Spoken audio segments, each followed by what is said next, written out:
berat. Dengan sholat istikharah kita akan mampu membuat pilihan yang terbaik sesuai dengan petunjuk Allah.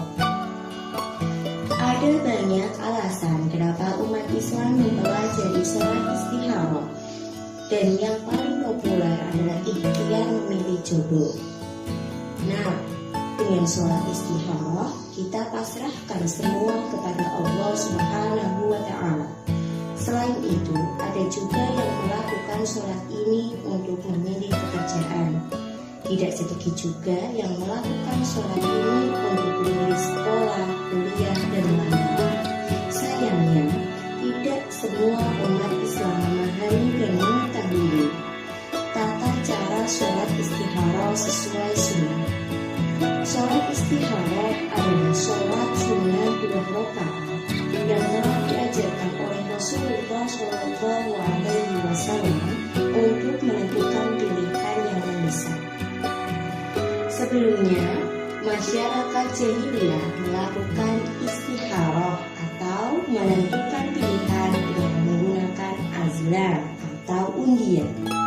Namun, Allah Subhanahu wa Ta'ala melarang cara tersebut dan menggantinya dengan sholat istikharah.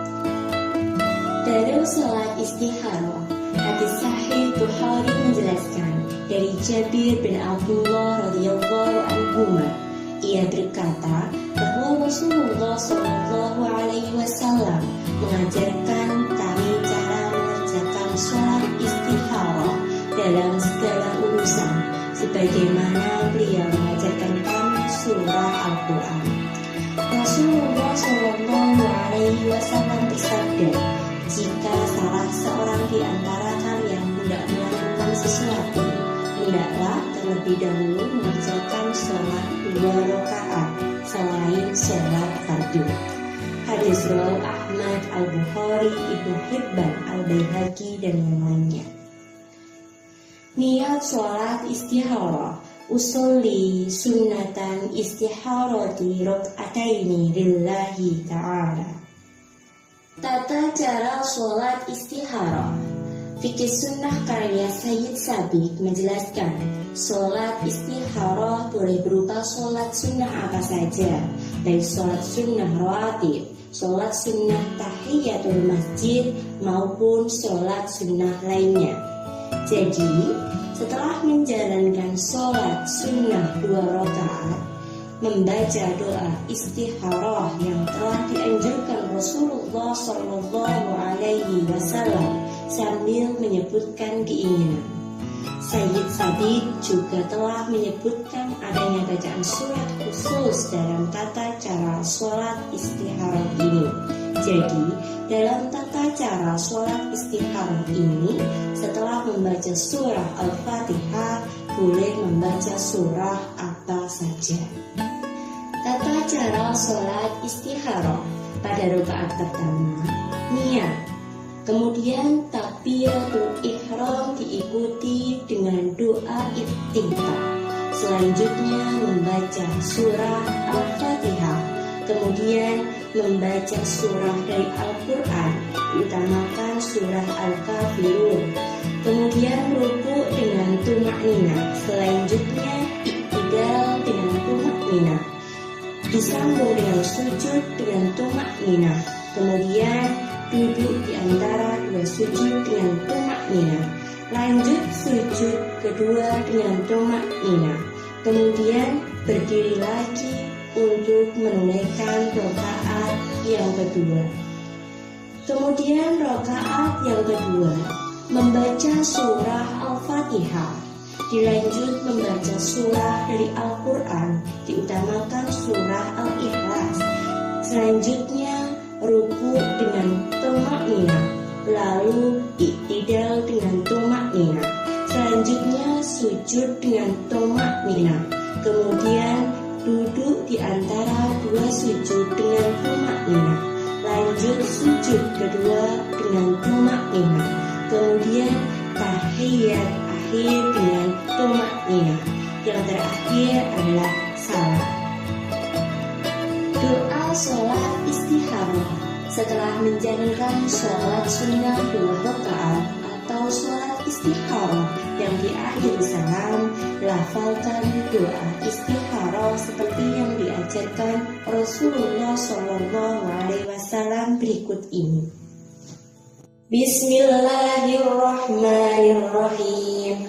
Allahumma inni astahiruka bi ni'mika wa astaqdiruka bi qudratika wa as'aluka min fadlikal azim fa innaka taqdiru wa la aqdiru wa ta'lamu wa la a'lamu wa anta 'allamul ghuyub.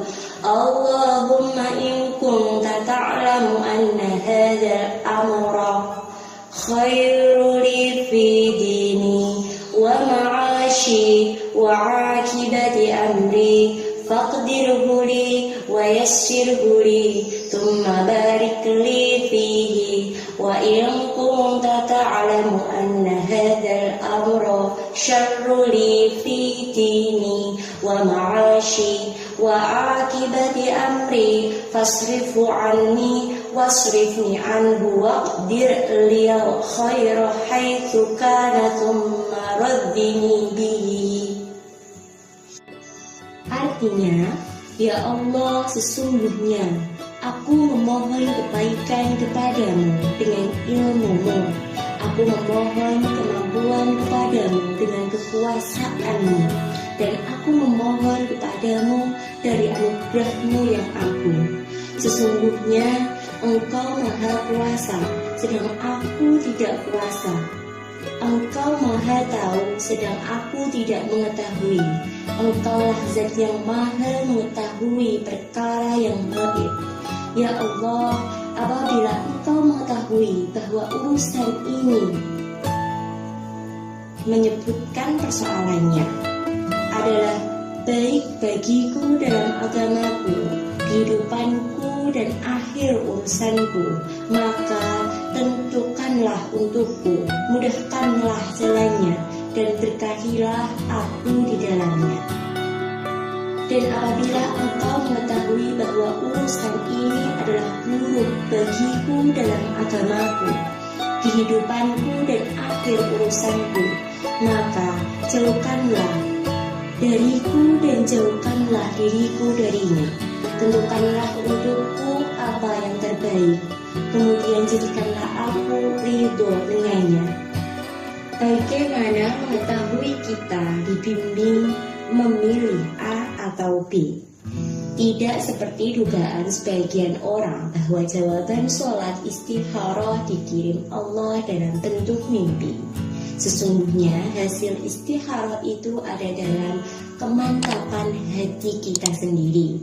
Hati kita akan lebih condong ke pilihan yang terasa lebih baik untuk kita. Hati kita akan merasa mantap untuk memilihnya. Itulah hasil sholat istikharah kita. Jadi, tidak harus berupa mimpi. Karena itu, kita harus selalu ridho dengan pilihan yang akan ditunjukkan Allah, meskipun itu tidak sesuai harapan.